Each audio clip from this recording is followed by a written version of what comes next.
Hey kids, this is Aaron from the podcast that wouldn't die, and Kevin and I use Zencastr. You think you're better than us, that you're using something else? You're wrong. Zencastr's the place to be. Who are you to deny it? It's now super easy to record a podcast with Zencastr. Log in using your browser and start recording a high-quality podcast right away.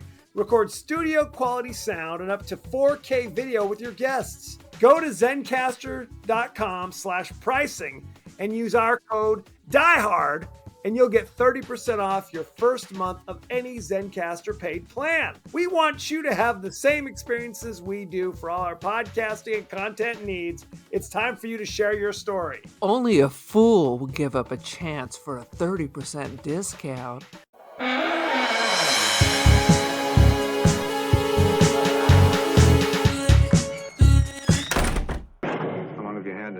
About 3 days. It has been 400 years since its last reincarnation.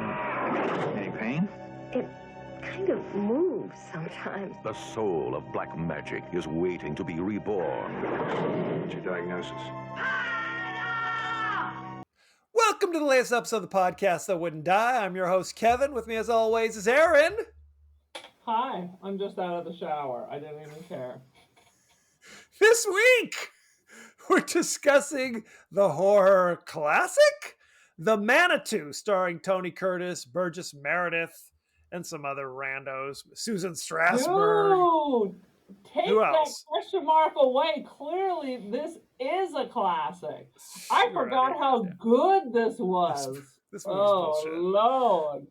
Each week on the podcast, we discuss And guilty Stella Stevens and Ann Stella Southern. Stevens. Yes, it's an all-star cast. Andrew Each week. Stevens' mom. Oh, really? I didn't know that. Yeah. Star of Night Eyes Yeah. 2? Is that the one you're talking about? The Andrew And Stevens? the bastard. He was during the bicentennial. He was in all those patriotic miniseries.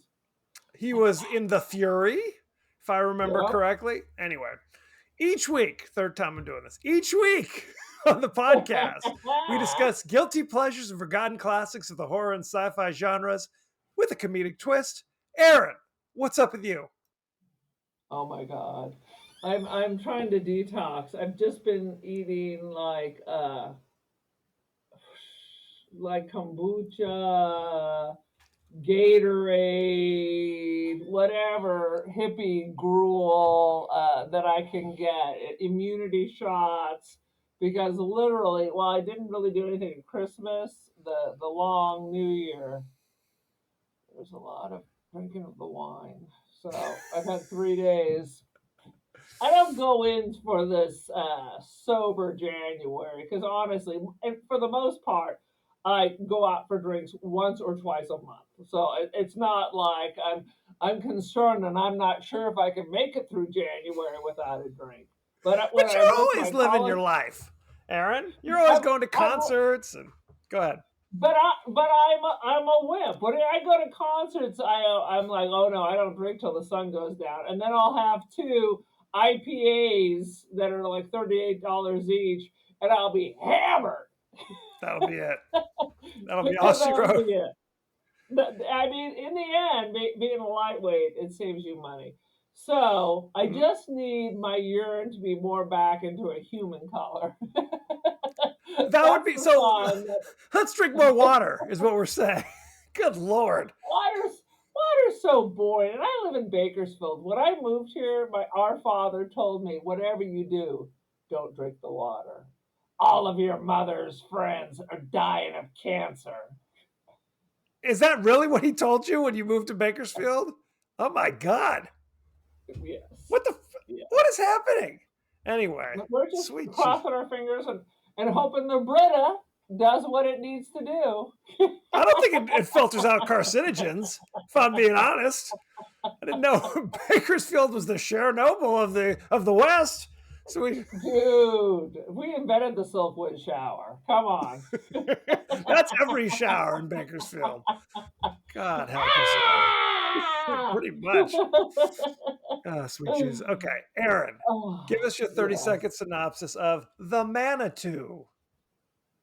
It is TikTok pimple poppers on steroids. I'm just going to put that out there. Put that in your mind.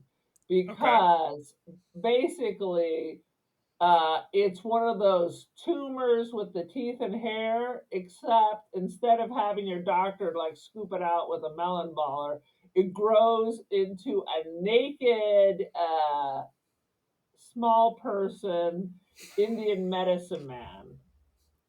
And there's no way, lady, you're coming back. They're like, oh, I think we could save her. I'm like, she's flayed like a trout. It was worse than, oh shit, what was the movie with Demi Moore? The Substance? It was worse. She's more flayed than the substance. So, yeah, battle.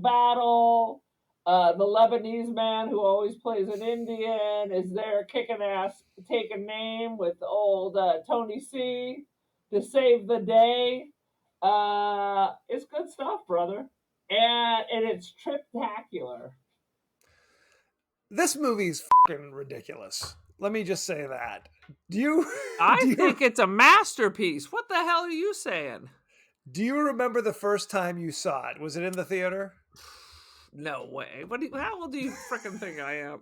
Oh no! This is for sure a blockbuster, or it's generic, hometown movie thing.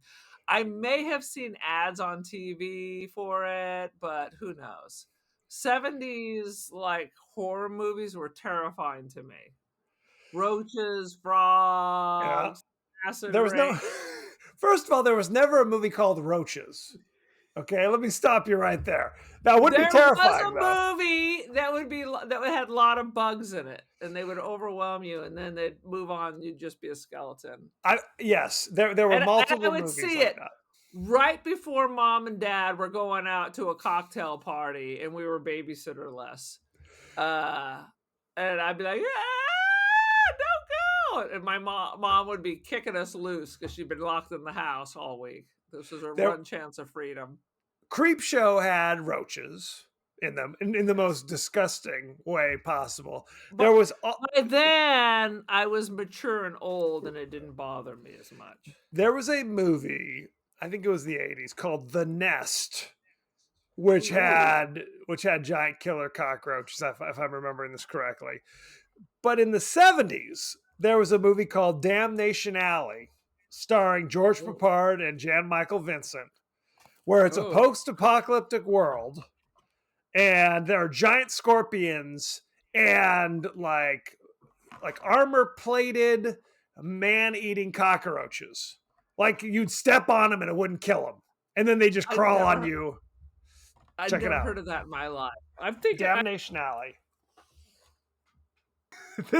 This movie's crazy. I had never even heard of the Manitou except in reference to if I had like a zit on my chin, then Aaron would say, hey, is that a Manitou growing out of your face? So I actually didn't even see this movie until about 10 years ago for the first time. What? You just thought a Manitou was like a zit, like a poison? Our sisters also, there was the poison apple that was buried under your skin too. Correct. Poison apple, you got to dig out the apple, or a Manitou. Or a Manitou, I guess, is bigger than a poison apple. This movie is freaking nuts. This is the good Tony Curtis, because Tony Curtis is one of those dudes. If you ever hear him interviewed, he's one of those guys who's like, I don't care that I'm 95 years old. My girlfriend's got to be 25. She's got to be. That's just how I like to have. And he literally says, I like to have a good-looking lady on my arm. It's kind of how it is. So he's been divorced 30 times. Yeah, life imitates art. It needs to be realistic, and realistic to him is a 22-year-old bride. 100%. So this is late model Tony Curtis. This is No the Charlton Heston, right? Where he's just like, I will take any role you give me as long as my toupee is at least serviceable. I gotta have a serviceable toupee, number one, and I have to star opposite a woman who's at least 30 years younger than me. That's got to be the way. I want him preferably younger than my own children. That's Correct. how we like it. Correct. I want Jamie Lee to be pissed off when I bring her home. Is ideally what I'm working with. Sweet Jesus. But I mean, the whole so he's a tarot card reader and a psychic. Is that his character? Yes, he wears a purple cape, and he's in this all takes place in San Francisco. Yes, purple cape, and he has a fake mustache that he wears. Why does he have to wear a fake mustache? Unclear. Because he's in disguise. It's all part of the persona. Now, later in the movie, I'm just jumping right in with the highlights. When he meets Stella Stevens, is Stella Stevens supposed to be like a gypsy woman or something? Her skin looks like George Hamilton color. Like it seemed unnatural for her. I don't even remember. It's been so long since we watched that. I forgot who she was in this movie. Stella Stevens was the other psychic or medium or whatever she was. No, he goes to get her help because he's like, I'm just a fraud.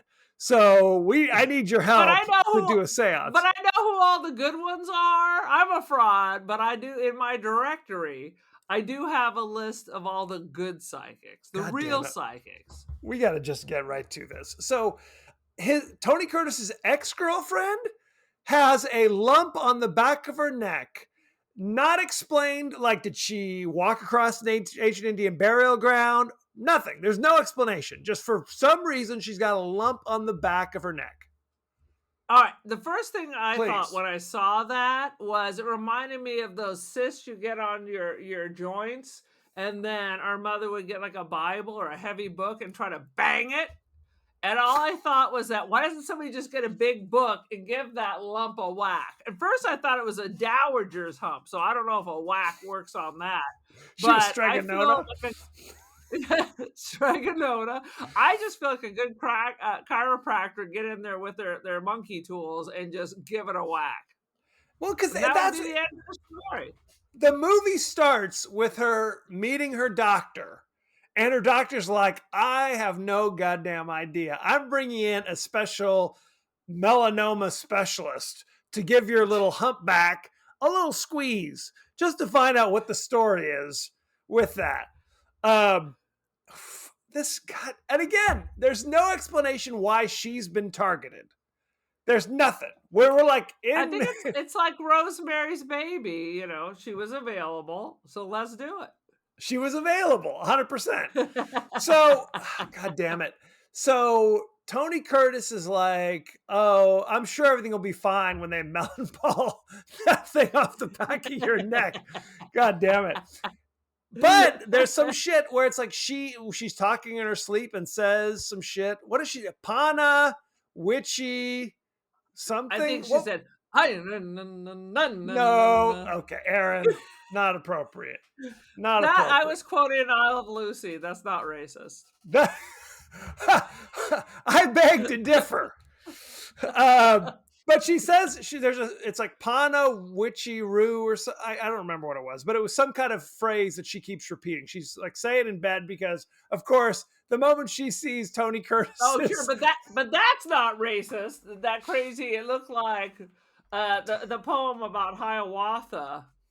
It was. She haggard old Nicoma. Again, quoting I Love Lucy. God, we need to. Daughter of the moon, Nicoma. Sweet Jesus. Ladies and gentlemen, the podcast does not agree with Aaron's twisted, racist thoughts. Good luck. I feel there's always room for I Love Lucy in our life. Okay. Fair. You can try to cancel me, brother, but anywho, she's saying this shit to Tony Curtis as she's sleeping because, of course, when Tony flashes his eyes at you, you're going to jump right into his bed because that's how he do. He uses his psychic abilities to bewitch you. With the Stanza trousers. Absolutely. Skin tight. with a slight flare at the bottom because it was the time.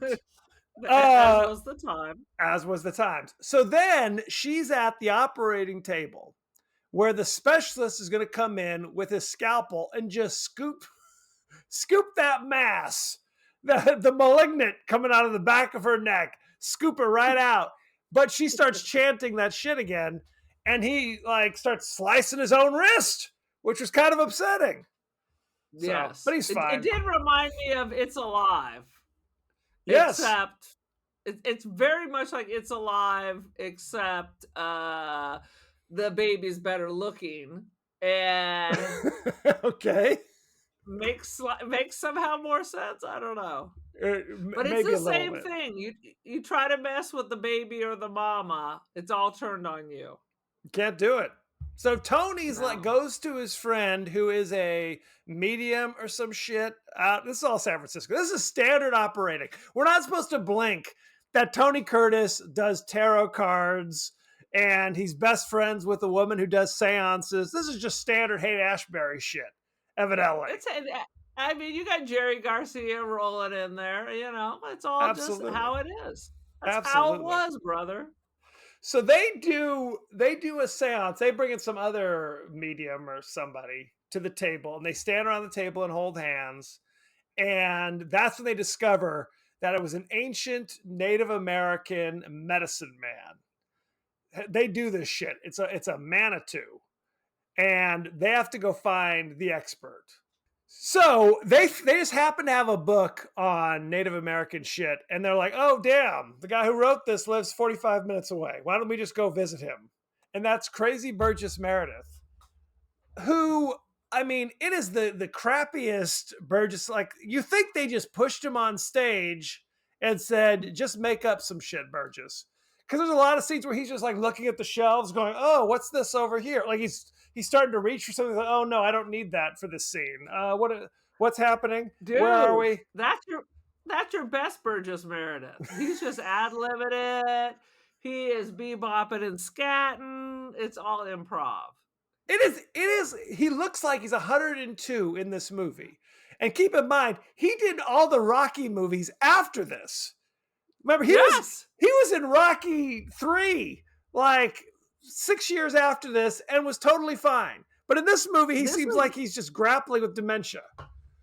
Dude, this is 78, so I think he was doing the Batman TV show all at the same time. He was the Penguin. He was the Penguin. So this is young and fresh Burgess Meredith. This is. So I don't know what happened. Did he just say, "Look, you got me for 10 minutes, throw in a bag of sack lunch, and I'll do what I can do"? Oh my God, he's the best. He's the best. He is not the best in this movie. I will tell you that. Sweet He's a bright Jesus. star. He's a bright, shining star. What does he say? He offers no help. He's just like, "Yeah, this is just some bullshit. I don't know. Find another medicine man. I don't know what to tell you. Good luck." And he literally says, "Hey, whatever you find in here you want to use, just help yourself. I'm out. Clock it out." And then we have to go like 5 states away Yes. to find someone who knows anything, even though California has native tribes from one end to the other. Correct. They have to go to, where does he go? South Dakota or Oklahoma? Dakota. They had to find a man who is Lebanese and not Native American to then come in and decipher all of this. Which is the most ridiculous shit ever. It's like, really? There isn't a Native American actor you can hire? There's no such thing as a Native American actor in 1978. Isn't that ridiculous? It's like, what are we doing? What are we doing? Only Lebanese people or Italians can play these roles. Was the band Redbone not available? Get somebody in there. Redbone. Thank you. That's a deep pull. Deep no, pull. Michael Ansara. Freakishly, Redbone popped up on my TikTok yesterday. Freakishly, they're very talented. You would know some of their songs if you were looking for it. But anyway, Michael Ansara is Lebanese American, and he was the Native American dude in Day of the Animals too. So it's like, what are we doing? There's not one Native. Russell Means, Graham Greene, Wes Studi. Give me somebody here. God. How about this? I think he was married to I Dream of Jeannie at this time. He was Michael, which is. I almost fell out of my chair when I saw that. He was married to Barbara Eden, who, let's be honest, was a stone cold fox in the 60s on I Dream of Jeannie. She was a goddamn knockout. She was a knockout back in the day. 100%. They were married for quite a while and had children together. So, did they Yes. claim their Native American heritage as well? Unclear. And honestly, the moment, no offense to Michael Ansara, the moment they brought in the modern day medicine man, I don't know, shaman, what's a term that's not offensive to all parties involved? I don't know. Moment they invite him along to help out, the story got boring as shit. I thought it was boring as hell. It was more fun when it was just Tony Curtis kind of wandering around going, I don't know what to do with his Brooklyn accent. Tony Curtis comes back after a week or so of training with the Navajos, and he comes back with like silver and turquoise bracelets, and he's ready to go. He had more turquoise. He took Burt Reynolds' his outfit with all the turquoise you could imagine. Yes, it was upsetting. It was upsetting. But so they bring him in to combat, because he's the one who says, look, a Manitou is this famous I'm trying to remember, Miska Makwa was the guy's name, the ancient medicine man. And Tony Curtis kept calling him Mix Master. Can't you take care of this Mix Master? Horrible. He says that from 400 years ago or whatever, this ancient shaman, when he died, he would cast his spirit into the body of somebody, and then he'd be reborn. And they tell a story of a native girl having a lump on her arm, and the lump turned into, like, grew into the Manitou, and the Manitou is born, and the native girl died because of that. Later in this movie, like this chick's about to do. Well, you'd think. I mean, literally, they bring in the shaman from South Dakota or whatever, and he does some shit, and the little creature crawls out of her back anyway. So is she dead? I guess she's fine, even though her back is literally all torn up. She like comes through. I was like, grab her. I have to say, he must have been very on the surface, because really it looked like when all the skin was flailed off, it kind of looked like when you get one of those bad sunburns and you can just peel sheets of your skin off. Yes. It looked like the Manitou was laying deep in there. No, just under the surface.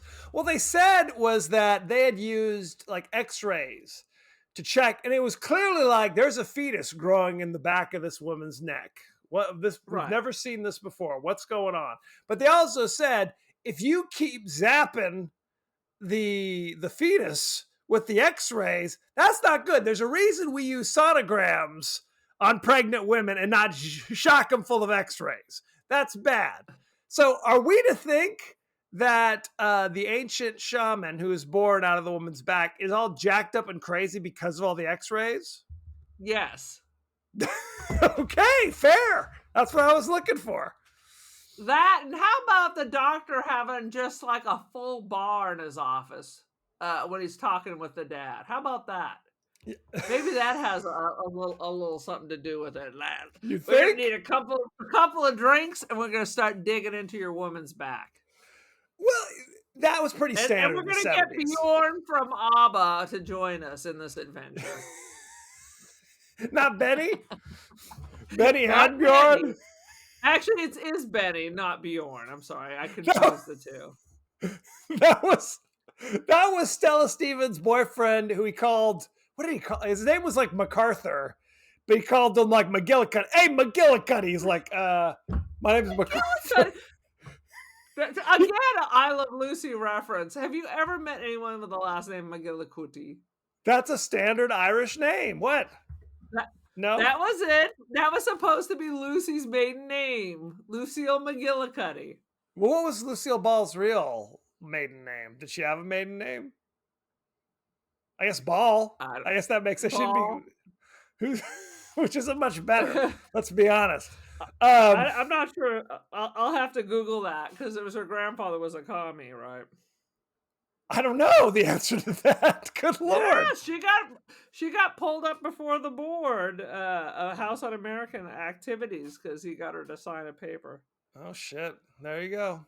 It all comes out. Anyway, back to the Manitou for God's sakes. The dude, Michael Ansara, he does all of his shit and it doesn't seem to work. Like he's barely able to hold the Manitou back, who's now literally like a little person, like a little crazy with a weird, like lazy eye. And he did not come out like a big strapping native man. He was a little crazy, like a little person with a lazy eye. What was that? And you think that was all the A X-rays? little person with a lazy eye, naked as the Yes. day he was born, 100%. except in the front where he was a Ken doll. They threw a strap, a privacy strap, but they had no problem showing his ass. Yes. Yes. There were extended And scenes. he had like a 12-pack. Yeah. Not a 6-pack, but a 12-pack. I couldn't understand if he was legitimately muscly, like they hired a little person who was buff, or if he was wearing some kind of a bodysuit. But he had a bubble butt. It was the crazy, and they were zooming in on his ass constantly, his little slimy ass, because he was just born. So he's slimy as hell. Born, so he was covered with sauce, but he did have an apple ass. It was like 2 crunchy little apples. Apple bottom jeans. Anywho, there you go. It was so he did the native, the shaman did his shit, and he was like, "Oh, this isn't working anymore." And that's when Tony Curtis goes, "Hey, this is a modern place. We have to use our modern technology on this guy. You told me that everything has a spirit, including those computers, right?" I'm doing my Tony Curtis, by the way. Is that what it was? That's my Tony Curtis. I am Spartacus. He was doing his shit. Oh my God! It sounds like you're like one of the Soprano members. Okay, but go ahead. Same difference. So he somehow does some spirit shit, and what the fuck? They throw like a typewriter at the shaman, and it explodes. It was an IBM Selectric, and that's what angers the gods.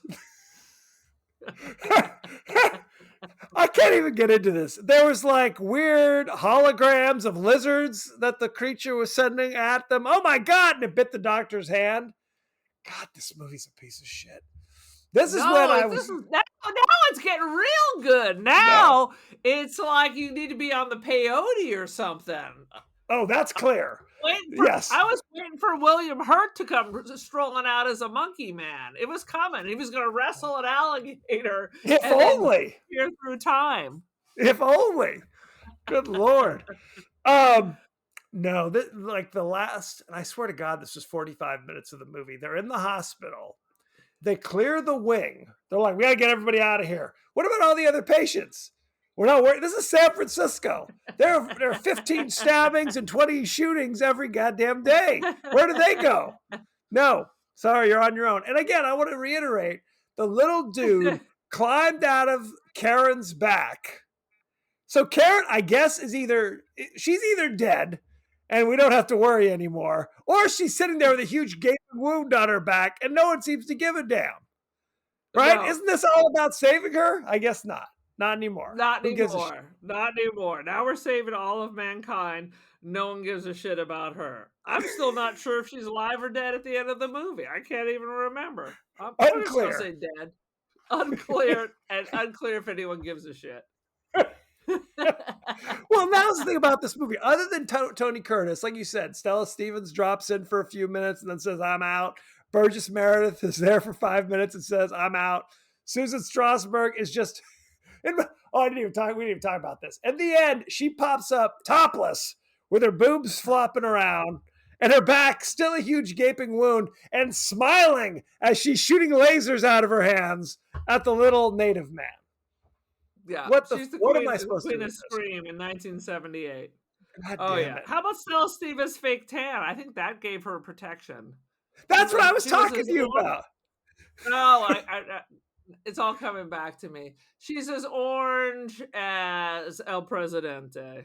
I was like, is she supposed to be like a Romani person? Because she had like a kerchief in her hair and like her orange skin. That's right. I thought it was like, oh, she's just supposed to be somebody on the East Coast. No, no, no. They're trying to ethnic her up. That's what I Ay, think, ay, right? ay. 100%. Don't try to cancel me. This whole thing's canceled. So I think we can be just crazy racist if we want, and it still won't compare. That's what And I I was like, think. not Lebanese. He's Syrian. I'm sorry. Oh, sorry, my Apologize. bad. Yes, there's many cases of Middle Eastern, North African actors who basically play Native Americans in this time period, or Jewish actors. If you Or watch F Jewish Troop, actors, or Italian, anybody with any pigmentation, but as long as they're not Mexican. no, can't Insane. But right. some bizarre pecking order. I don't understand it. Right. Unless you're Anthony Quinn, who luckily his last name is Quinn, then you're like, yes, I'm from South Central and I'm Mexican, but my name's Anthony Quinn. And you can convince yourself I'm really Greek. I'm Greek. What? It just takes one movie. He's Zorba the Greek. There He you go. is Zorba the Greek. He was Greek in about 15 movies after that. Anyway, sweet Jesus. Anything else for? He was taking jobs from Telly Savalas. Poor Telly. Anyway, that's neither here nor there. What else? Anything else for this movie, or can we move How on about with that the line? music? Was all the music like taken from Star Trek, the original Yes. series? 100%. I'm pretty sure it was. Well, it's because the ending is just a bunch of stars and lasers and shit.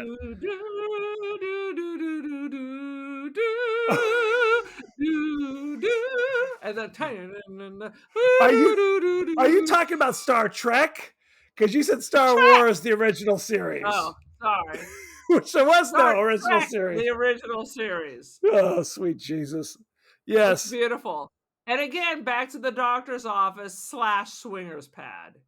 All you needed was to push one of those buttons and like the wall rotates and a bed falls out. Well, they have the vinyl sofas kind of wrap around with like the glass table and that you can hose off later. That's absolutely. It's just good. It's good planning. Am I right? Good help us all. And anything then, else? Of course, one of the most racist parts out of many racist parts. Yes. How about, and they paid him with tobacco at the end. That is true. That is true. Well, he said give $100,000 to the Native American Education Fund or some shit. Tony Curtis, he lives in like a 1-bedroom studio apartment. He's like, 100 grand, no problem. And have a little tobacco from my medicine bag, Kimosabe. It was upsetting on so many levels. Sweet Jesus. There was no way that Tony Curtis, if he had $100,000, he wouldn't be doing whatever the hell he was doing. No! $100,000 in '78 was still better than $100,000 now. You're telling me. This was it for Tony Curtis, I think. I don't think he did shit after this movie. Let's be honest. Can you think of anything? He wasn't ready for... he could have been in Xanadu. That's true. But he can't sing or dance, so that would make it difficult. That's okay, because by that point, what's his... Gene... oh, my God. Old Gene couldn't Kelly. do much of it either. Gene Kelly. Do you know what's funny? There was Tony Curtis was a headliner on a short-lived TV series in the early 70s with Roger Moore called The Persuaders, where they were like playboys who went on adventures and solved crimes. Look it up. It was on for 3 years during a fallow period for both of them. This is before Roger Moore was James Bond, and this is after. After The Saint? After the Saint? Or before? After the Saint. Things still weren't picking up for him. Well, the Saint was big in the UK. Yeah. But I mean, the Saint, of course, we watched it, on like Channel 5 in the 80s or something. It wasn't like 100%. We were watching it fresh. He was already James Bond by the time I saw The Saint. Yes. Right. Anyway, that's neither here nor there. Shall we go behind the scenes? Let's go. Let's see. Shortly before the film's release, director William Girdler was killed in a helicopter crash in the Philippines, scouting locations for a future film. Boom. Sorry to hear does that about it. mean it's cursed? Well, this was the time when people would go to the Philippines because it was so cheap. You know what I mean? Any Right. kind of adventure film that was filmed in the Philippines, generally speaking, it means it was kind of a crappy production. It was some low Well, budge thing. I watched So 90 Day Fiance, and a lot of people go to the Philippines for a lot of different things. that is true as well, I'm sad to say. When this film premiered in South Africa in 1978, the invitations were printed on vomit bags, which frankly makes a lot of sense, if we're being honest. Because it's Good Lord. vomitacious. Yep. At least the acting is. Good Lord. Yeah. You ain't wrong. Michael Ansara reportedly said that he almost turned down this role after learning a full-blooded Native American had been turned down for it. So somebody had auditioned and been turned down. But sadly, at this time in his life, he needed the work. So he just took it. Brr. The film's cast includes 3 Oscar nominees: Tony Curtis, Ann Sothern, and Burgess Meredith. Thing. Yeah, I mean, Ann Sothern was a big star back in the old days. Nobody the silent era. Listening, our listening audience is not jumping up and going, "Is that Ann Sothern?" Frankly, no, neither am I. So how do I like them apples? How dare you? Originally rated R by the MPAA, the film was re-rated PG on appeal. Yeah, makes sense. Let's see. Stella Stephen wears a brunette wig in this film. I'm busy looking up Ann Sothern movies. Well, apparently I don't know. No need to do that. No one knows. Let's look at. Apparently, I only know her name. I don't think I've actually seen any movie that she has been in. Why would you? So, okay. Like old movies. No, you don't. Tony Curtis. She's in Crazy Mama. Oh, there you go. Tony Curtis played Harry Erskine. You know him from Some Like It Hot in 1959. Never saw it. Really? Even I've seen that one. Didn't look like something I'd like. Tony Curtis fan. Sweet Smell of Success in 1957. No, didn't see that. 24 episodes of The Persuaders. Ooh. In 71 to 72. And he was Antoninus in Spartacus in 1960. There you go. Did I see Spartacus? I saw Spartacus with Kirk Douglas. Okay. Susan Strasberg played Karen, the woman with the hunchback. You know her from Picnic in 1955, Capo in 1960, Scream of Fear in 1961, and Schweitzer. Scream of Joy. Schweitzer in 1990. She was famously Lee Strasberg's daughter, one of the main people of the method acting movement. So there you go. Is she using the method acting here at the Manitou? To be a topless hunchback? Yes. Absolutely. She's touching into real life things to help with her acting. Like that time that she had the Manitou. Michael Ansara played John Singing Rock. You know him from The Message in 1976. No. The Manitou in 1978. He was in 3 episodes of I Dream of Jeannie, playing 3 different characters. That's how they met, I guess. And he was in the 1987 Charles Bronson flick Assassination. No. Which is not a good movie. No. Let's see. Stella Stevens played Amelia Crusoe. You know her from such things as The Poseidon Adventure in 1972. That's right. The Silencers in 1966. That's one of those Dean Martin spy flicks. Matt Helm. Yeah, that doesn't sound good. That doesn't Uh, sound sh- good. she was in The Nutty Professor in 1963 and 1968's Where Angels Go, Trouble Follows. You know, Oh, don't I you? saw those. Mom made us watch all those. Those are like all the nun and the students from the convent go on a field trip, and then there's hijinks. Correct. Stella Stevens was kind of a blonde bombshell back in the day. Yeah. Back in Uh, the day. do you want to do you want to know about Ann Southern, or should we move on from that? No, we're going back to Mr. Michael and Sarah because Please. Star Trek, the original series, Star Trek Deep Space Nine, Star Trek Voyager. He was Babylon in 5. Kane in Buck Rogers in the 25th century. Mr. Freeze in the DC animated universe. Yep. He had Hardest some working man in show big. business. So I think he was Commander Chang in Star Trek, the original series. Which is always upsetting when they're just like, "Hey, you're a fellow of color. How about you play another ethnicity entirely different from yourself? How about Commander Chang, Michael Ansara?" Because my friend, we don't have people from these mythical other planets. Clearly not. I'm sorry. I know what a Romulan look like, and you, sir, are no Romulan. You're no Romulan. Why wasn't a Romulan hired for this? That's my question. Burgess Meredith played Dr. Snow.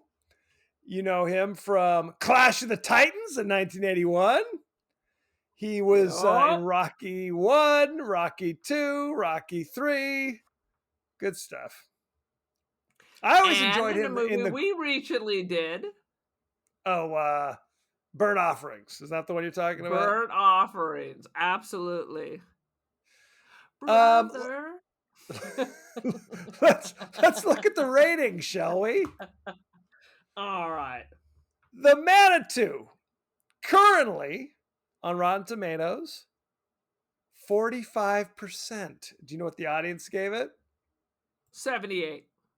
36%. There's only one top critic. Roger Ebert of the Chicago Sun-Times. Come on, Roger. Come on, Roger. Let's roll the dice. Roger. What do you think he gave it? Roger's not going to like this so much. He's going to say it's a little confusing. I think Roger gives it a 3, even after all his jibba jabba.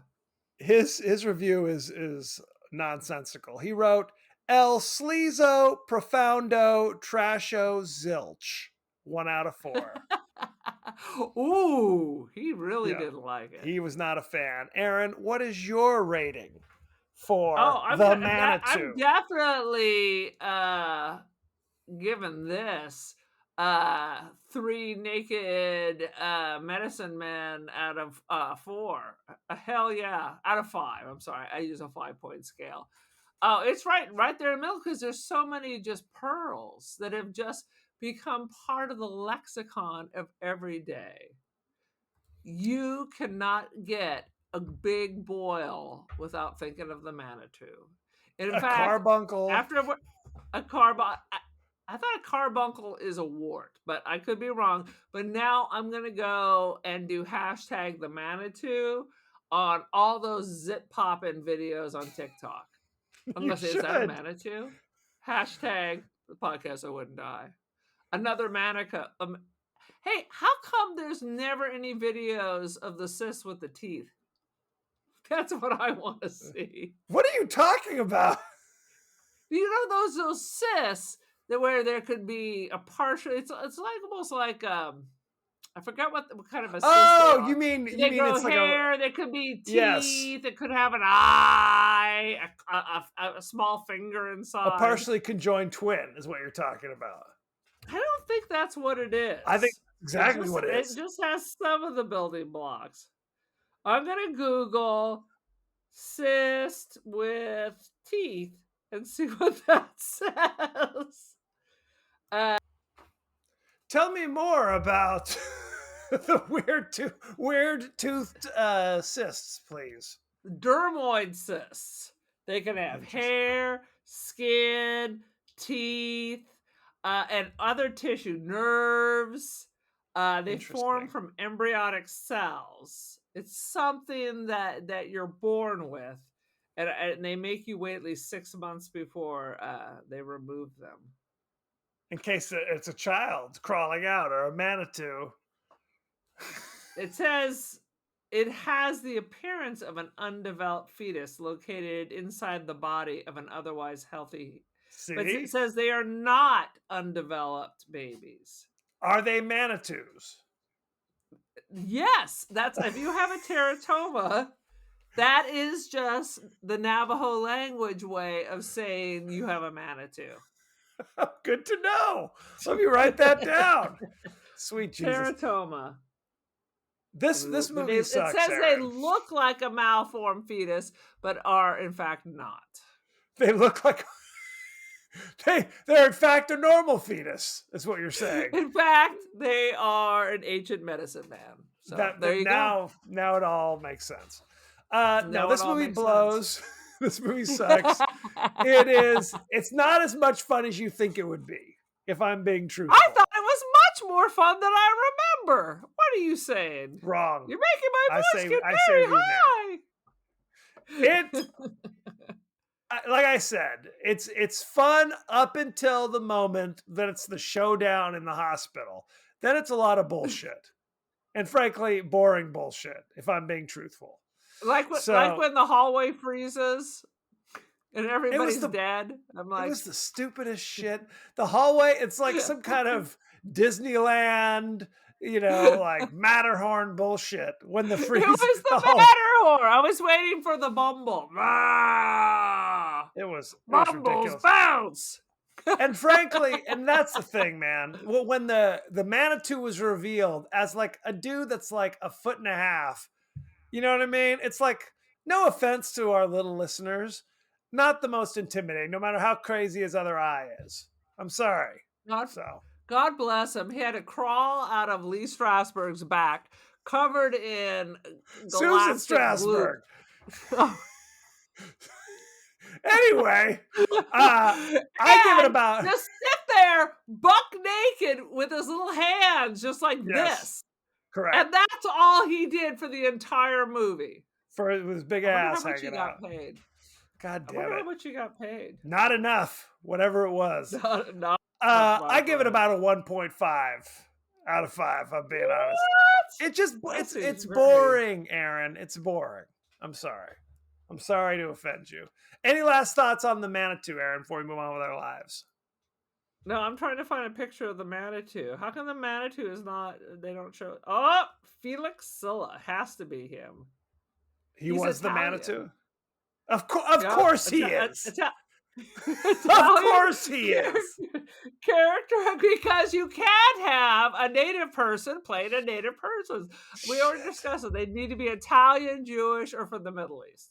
And he was also a circus performer, and he died in Las Vegas. Doing what he loved, I hope. Let's hope so. Anyway, so thank you very much. Go to our page across social media. We're on Threads, Blue Sky, TikTok, Instagram. You may be watching us on YouTube at this very moment, hopefully. Maybe not. You can also email us at the podcast that wouldn't die at Gmail. We're on Apple Podcasts, Spotify, anywhere the finer podcasts are available. So don't forget to like, share, rate, and review. Won't you? Won't you please? Aaron, what is your social media situation? Well, first of all, our fans are not buying enough of my art, and that is very discouraging. But anyway, if you were so inclined, I have art over at Artsy and First Dibs, Aaron Doherty, Instant Dreams Gallery. Social media-wise, I'm running the podcast that wouldn't die. And personally, I am the Cult of Aaron. Join the cult. Come on. Horror and the cult, it's all right there. It's all right there. Hands across America. 100%. As you know, we like to share our friends' thoughts and feelings across the interwebs. So let's take a look, shall we? Yes. Our friend Mark Rodriguez, responding to our Sinister episode, says, yeah, it's scary and creepy. It's a still picture and the head moved. He's referring to the senior showing on TikTok where it's Correct. frozen. When he's not paying attention, it starts moving around. Yeah. Right. Mr. Boogie turns and looks at looks down the barrel of the camera. Yes, that's what he does. Thank you, Bagool, for that one. And thank you. And quite frankly, Mr. Boogie, it sounds like Dancing Stew from The Simpsons. 100%. Hey, he's Mr. Boogie. Mr. Boogie was the bass player for Casey and the Sunshine Band. Let's be honest. What? No, he wasn't. Is that real information? Shut your mouth, boy. But see, the comedy comes because I deliver it with such sincerity. Anyway, really? That's right. Anything's possible. Next week, we're going to be discussing the Mark Valentine classic, My Demon Lover. And you can watch My Demon Lover, sadly, nowhere for free. So you're going to pay $3.99 on Apple Plus, Amazon Prime Video, or on YouTube. So you're welcome in advance. Also, we are going to be appearing on our buddy Antonio's amazing podcast, the Cult-Worthy Cinema podcast, to discuss the exact same film. So you're double dipping, if you will. So send in your favorite scenes, favorite comments, favorite quotes, and maybe we'll talk about it on the show. So I have more Manitou information. Lay it the on gentleman who played the medicine man Michael was Ansara? also played Cousin It in the Addams Family. You mean the little Manitou, correct? Little Are you talking about Michael Ansara? No, the guy who played the Manitou. Okay, so he's a well-traveled actor, is what you're saying. He was in Star Trek TV series as the Man from U.N.C.L.E. He was in the Monkees, but he also played the Buck Rogers. What did he play? He played Tweaky. Twiggy? You remember Tweaky? Beady, beady, beady, beady. Yes. Of course, Tweaky. But Mel Blanc voiced him. Correct. Mel Blanc was the... I used to I'm not going to lie, I used to enjoy the Buck Rogers show with little Tweaky going beady, beady, beady, beady. Little crazy robot. Shit. Go ahead. Far beyond this place I've known, far beyond my time. What have I, who have I, where have I been? Where am I going and what will I find? How about that? Useless knowledge. That is goddamn useless. So the difference Gerard. I love Gil Gerard. You have Buck Rogers and Flash Gordon. They're basically the same. Flash Gordon, they're modern people. Flash Gordon goes to a distant universe. Okay. Buck Rogers goes to the future. That's the difference. I mean, it's Star-Lord. He's Star-Lord. He is goddamn Star-Lord. 100%. So, thank you very much, and be well. I say good day.